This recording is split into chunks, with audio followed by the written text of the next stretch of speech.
Olá!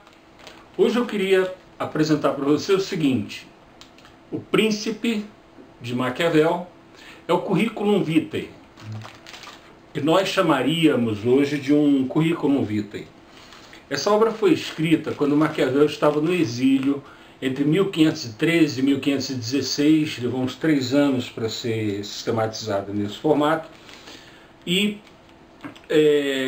não foi publicada. Ele enviou para Lourenço de Médici, apresentando simplesmente as suas credenciais. Ele chamava de opúsculo, não tinha título, ele estava apresentando as suas credenciais como servidor de Florença, demonstrando suas amplas habilidades e conhecimento acerca da política italiana contemporânea, como se faz ou como vinham fazendo ao longo dos séculos para conquistar e manter o poder, quais são as formas existentes de governo, sistemas políticos de governo, formas de atuação, como os seres humanos se comportam, uns em relação aos outros e na política, etc.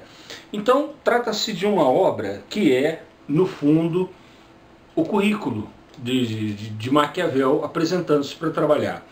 Antes disso, a Itália, quando Maquiavel nasceu em 1469, estava dividida em diversos condados, principados, ducados, estados da igreja, estados recebendo a influência da Espanha, recebendo a influência da França, recebendo a influência do Sacro Império Romano Germânico.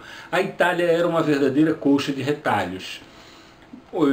Não por acaso, esta obra termina com Maquiavel conclamando o surgimento de um príncipe que seja capaz de unificar a Península Itálica, que só ocorrerá em 1871, como veremos mais adiante. Muito bem. Entre os anos de 1449 até 1492, sob a gestão da dinastia, dos nobres da casa de Médici, dos famosos Médici, particularmente Lourenço o Magnífico, a Itália, a Península Itálica, conquistou uma certa estabilidade. Com a morte de Lourenço de Médici, subiu ao poder na cidade-estado de Florença o monge Savonarola, um frade dominicano, que se contrapunha a determinadas práticas da igreja e está para a cidade de Florença como João Calvino está para a cidade de Genebra. Ele foi o gestor absoluto da cidade, sem título algum, até que chegasse a sua condenação à morte pela Santa Inquisição por atos absurdamente despropositados. Maquiavel desqualifica Savonarola no capítulo 6º da sua obra, dizendo que ele estava despreparado, que era incompetente e, pior do que tudo, um príncipe desarmado, um profeta desarmado. E não há nada pior que um profeta desarmado. No ano de 1498, finalmente, Piero Soderini, com o apoio de Carlos V da França, que tinha interesses na Península Itálica, particularmente na região de Florença, Carlos V da França conduz ao poder Piero Soderini, que nomeia Maquiavel para a secretaria da chancelaria, transforma Maquiavel num diplomata. É o primeiro cargo público que ele tem na vida, já aos 29 anos de idade, quase chegando aos 30. Dotado de uma erudição espantosa, ele teve uma formação esmerada, era filho de uma família nobre, de uma pequena nobreza que mal tinha o suficiente para o seu próprio sustento. Portanto, ele precisava, particularmente em tempos mal saídos do feudalismo, ele precisava de um nobre que o apadrinhasse e o conduzisse ao poder. O que acontece quando Piero Soderini o nomeia para a chancelaria no ano de 1498. Né?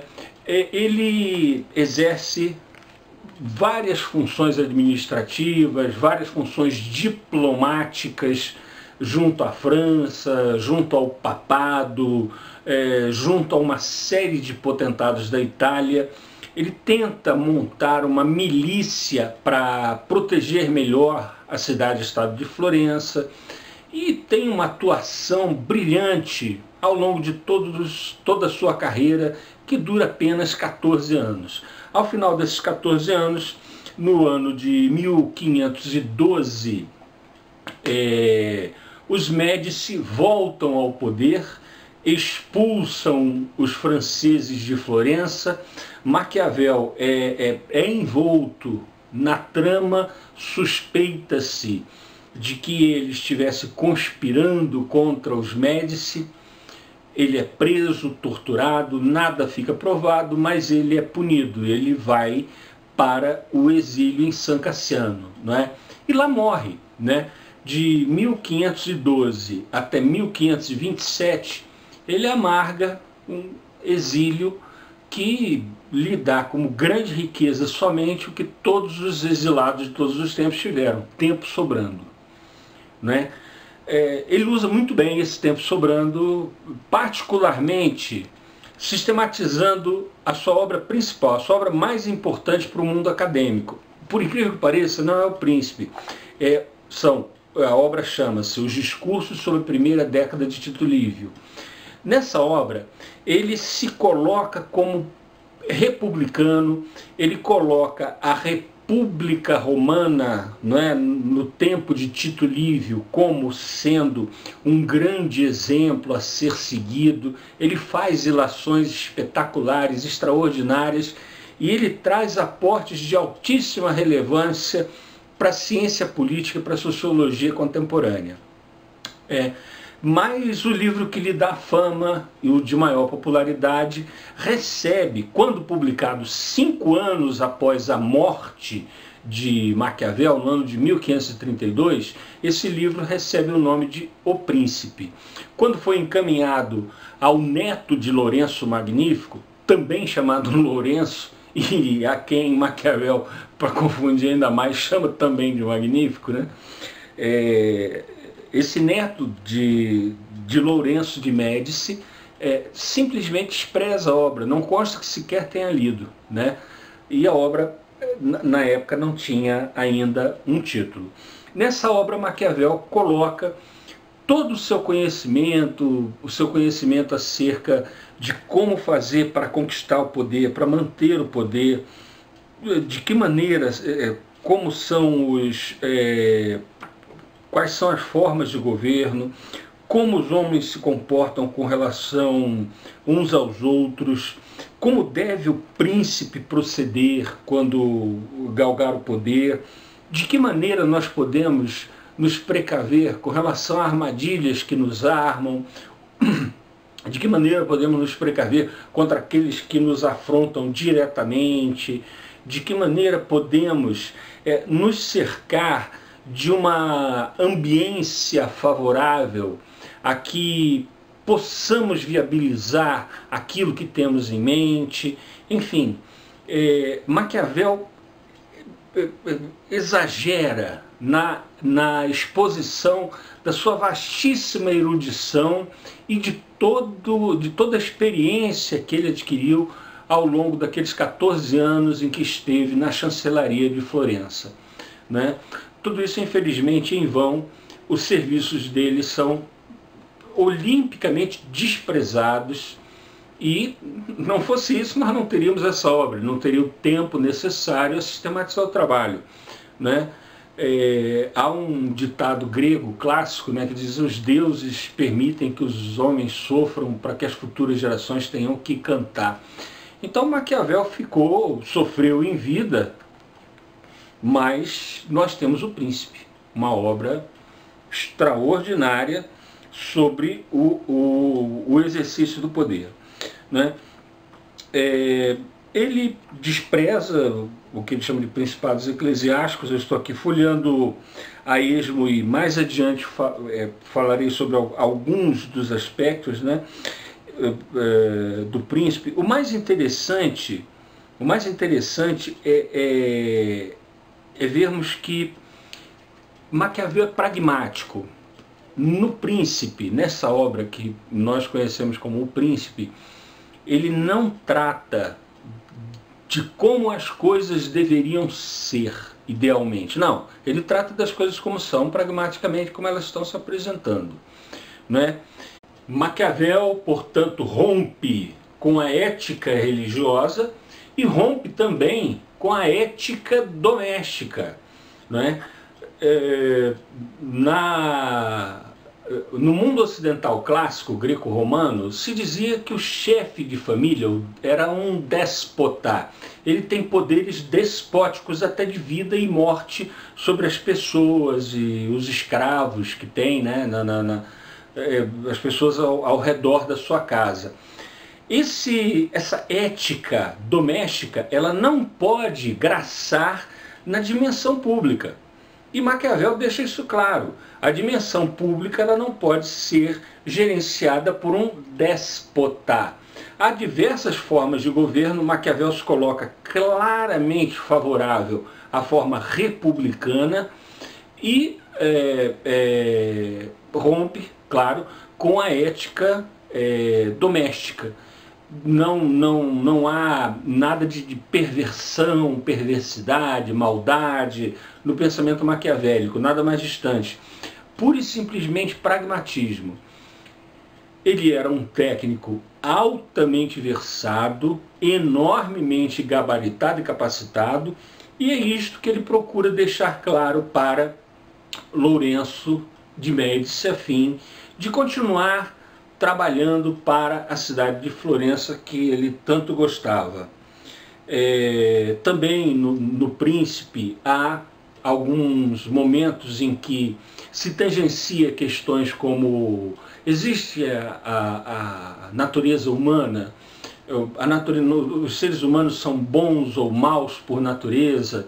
Algumas pessoas interpretam a leitura de Maquiavel como se os seres humanos fossem maus por natureza e, portanto, precisam sofrer sempre a repressão. Não há exatamente uma natureza humana, mas naquele momento, naquela situação, os seres humanos se apresentavam, como Maquiavel diz aqui,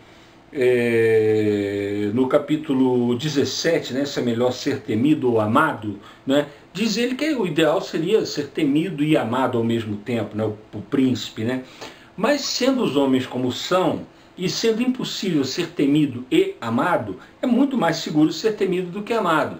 Porque, segundo ele, dos homens pode-se dizer geralmente são ingratos, volúveis, ambiciosos, simuladores, tementes do perigo e ambiciosos do ganho.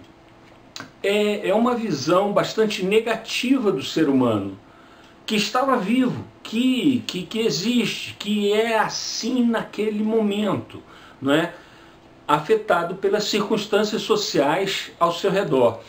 Mais tarde, Jean-Jacques Rousseau dirá o contrário, né? O homem nasce bom, é a sociedade que o corrompe. Em outro momento do romantismo socialista se dirá que há uma relação dialética entre o homem e sociedade e tal. E há também uma série de considerações que Maquiavel faz aqui acerca de cuidados a se tomar, não é? O cuidado com a aparência. Todos percebem o que aparentamos ser. Quase ninguém percebe quem somos de fato. Então, devemos cuidar mais da aparência quando vivendo no mundo político do que da essência. E há momentos em que é necessário realmente agir de maneira cruel. E Maquiavel tem um capítulo aqui sobre crueldades bem praticadas, de que falo no texto que acompanha essas notas. Ok? Na sequência, falaremos um pouco mais sobre a obra em si. Nesse momento eu queria apenas dizer, esse trabalho foi apresentado como um curriculum vitae, porque Maquiavel queria voltar a trabalhar para a cidade de Florença. Ele não foi feliz nesse sentido, mas nós fomos muito felizes porque ganhamos o Maquiavel, ganhamos o Príncipe e os discursos sobre a primeira década de Tito Livio. Então, na sequência, falaremos um pouco mais sobre alguns dos capítulos do livro e eu estou aberto a críticas e sugestões, ok? Na sequência. Um tema recorrente nas ciências humanas é o tema da natureza humana, né? Existe isso? Existiria uma natureza humana? Para alguns pensadores sim, para outros não, para alguns com algumas características, para outros com outras. Exemplificando, algumas pessoas, particularmente aquelas ligadas à burguesia mais rapinante mesmo, né? Mais exploradora, aquela burguesia mais dependente do trabalho alheio para o seu desenvolvimento, essas pessoas tendem a enfatizar o lado ruim, o lado, digamos assim, ruim, o lado mal da natureza humana. O ser humano seria mau por natureza. É necessário domesticá-lo através de repressão, não é? Então, como você age com pessoas que tenham má índole, com repressão e porrada? Para outras pessoas ligadas, digamos assim, a um romantismo, ao lirismo, que vai desde o iluminismo, com Jean-Jacques Rousseau e seu Bon Sauvage, até o romantismo dos socialistas, né, que está sendo repensado. Há lugar, sim, para um pensamento socialista, humanista, nos dias de hoje. Mas é necessário repensar tudo o que aconteceu após as coisas equivocadas que se fizeram em torno do nome do socialismo e mesmo do nome do seu principal epígono, Karl Marx, que é mais maltratado do que, francamente, merece um pensador de qualquer origem. Todos os pensadores estão circunscritos a seu tempo. Em uma outra oportunidade, eu prometo, vou abordar aqui a temática de Marx, o pensador do século XIX, né, que ele estava inserido no contexto do seu tempo. Como Maquiavel está inserido no contexto do Renascimento, aproveito para voltar a ele agora aqui. Com relação à natureza humana, dizem alguns autores que Maquiavel vê o ser humano como mau por natureza. E utilizam o capítulo 17, que fala sobre a crueldade ou piedade, se é melhor ser temido ou amado, como exemplo. Maquiavel pergunta, é melhor ao príncipe ser amado ou ser temido? Chegando à conclusão que o ideal seria que ele fosse tanto amado quanto temido pelos seus súditos. Ora, é muito difícil combinar as duas coisas. Sendo assim, diz Maquiavel, é mais prudente ao príncipe ser temido do que amado, porque dos homens, diz ele, em geral, pode-se dizer que são ingratos, volúveis, simuladores, traiçoeiros, tementes do perigo e ambiciosos de ganho. Como o ser humano chegou a ser assim, Maquiavel não descreve, não se debruça sobre o tema, ele simplesmente apresenta o ser humano que existe no mundo real é assim. E é com esse ser humano que temos de lidar. Temos de lidar com um ser humano assim, é mais interessante ser temido do que ser amado. Isso não estaria ligado, no meu ponto de vista, a uma concepção negativa de natureza humana por parte de Maquiavel? Não. Maquiavel parece simplesmente observar a situação e descrevê-la, né? Jean-Jacques Rousseau, 2 séculos e meio mais tarde, verá o bom selvagem, dirá que o ser humano é bom por natureza e que é a sociedade que o corrompe. O pensamento romântico dos socialistas do século XIX dirá que há uma relação dialética entre o homem e a sociedade. Nós reagimos à forma como somos tratados por aqueles que nos governam e nós atuamos em conjunto na direção de que aqueles que nos governam se dobrem à vontade popular, o que nem sempre se consegue. Mas nessa movimentação dialética se insere a natureza humana, por vezes sendo espetaculares, por vezes sendo grandes canalhas, né? Não há uma natureza humana fixa, específica, não se detectou isso. O mais próximo, volto aqui, é o primatologista Frans de Waal, que despreza o lobo pré-frontal do ser humano e compara o ser humano aos outros primatas, particularmente aqueles de grande porte, como os chimpanzés, os bonobos e os gorilas. E nos chimpanzés ele localiza seres primatas capazes de alta violência, capazes de armações, esquemas, de orquestrações tão complexas que o próprio primatologista Frans de Waal, para compreender os chimpanzés, precisou estudar O Príncipe do Maquiavel. Disse ele que nas obras de zoologia, de biologia, não se encontram trabalhos sobre isso. Mas o comportamento dos chimpanzés, no que tange a conquistar e manter o poder, a liderança do grupo e o acesso aos alimentos que o grupo conquista quando o chimpanzé está em seu habitat natural, né? A atuação do chimpanzé é muito semelhante à atuação do ser humano na busca do acúmulo de coisas, né? Então, fora esse pensador sobre quem nós vamos voltar oportunamente, vamos conversar oportunamente, Frans de Waal é um autor muito importante. Nós somos muito diferentes do chimpanzé, não há a menor dúvida.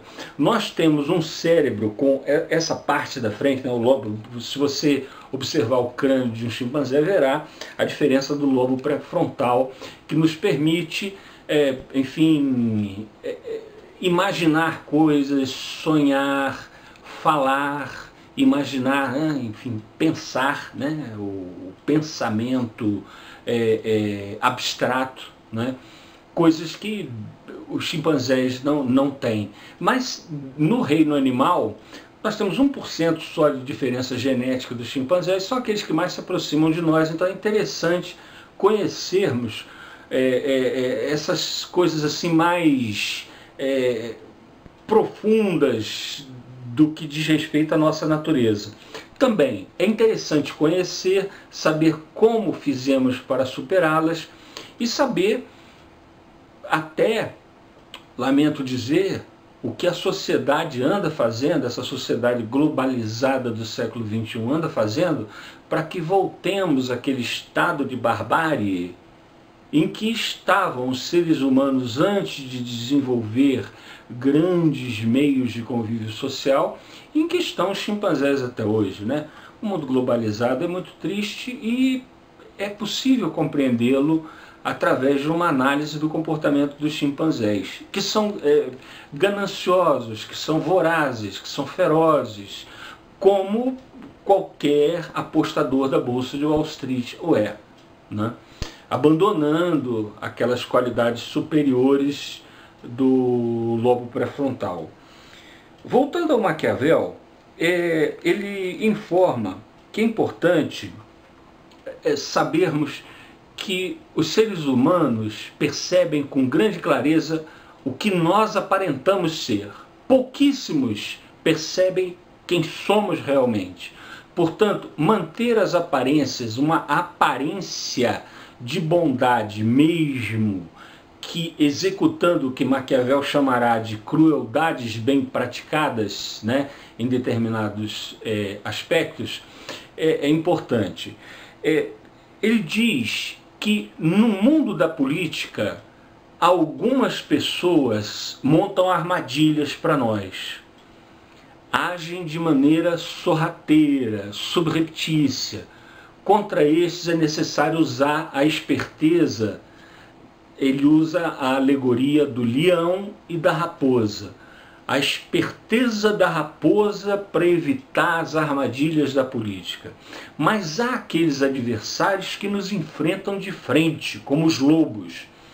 Contra os lobos é necessário ser um leão, não é? Então, contra os lobos, aqueles que enfrentam face a face, de peito aberto, é necessário exercermos uma ferocidade ainda maior. Contra aqueles que armam armadilhas recônditas, escondidas e complicadas, é necessário utilizar a esperteza da raposa. E é necessário não perder de vista também que muitos todos percebem o que nós aparentamos ser e pouca gente percebe como nós somos realmente. Como as coisas seriam diferentes se vencessem na vida aqueles que venceram somente depois de mortos? Mas termino aqui essa apresentação inicial da obra O Príncipe como um curriculum vitae utilizado por Maquiavel para buscar voltar a servir a cidade-estado de Florença no seu tempo. Infelizmente, em vão, mas para nossa felicidade temos uma obra imorredoura, né? Já mais de 5 séculos, e ela segue atual e fazendo escola. Eu finalizo ainda citando, por exemplo, como ela afeta Robert Greene, que agora em 2001 publicou este livro, As 48 Leis do Poder, né? Em grande medida afetado por Maquiavel, influenciado por Maquiavel, e do seu ponto de vista, o Robert Greene apresenta o que se deve fazer para conquistar o poder e para não perdê-lo, que é mais ou menos o mesmo tema que Maquiavel. Obviamente, ele tem acesso a um conhecimento mais vasto, ele tem acesso a mais dados, nós vivemos no século XXI, as informações nos chegam com mais facilidade se vivemos num ambiente propício a isso. Então, Robert Greene fica aqui como uma recomendação de um príncipe para o século XXI, uma obra, O Príncipe para o século XXI. Né? Fica aqui a recomendação final. Caso haja interesse em que se aprofunde algum dos temas aqui abordados, ou outro qualquer, por favor, entre em contato através do Facebook. Um grande abraço e até a próxima.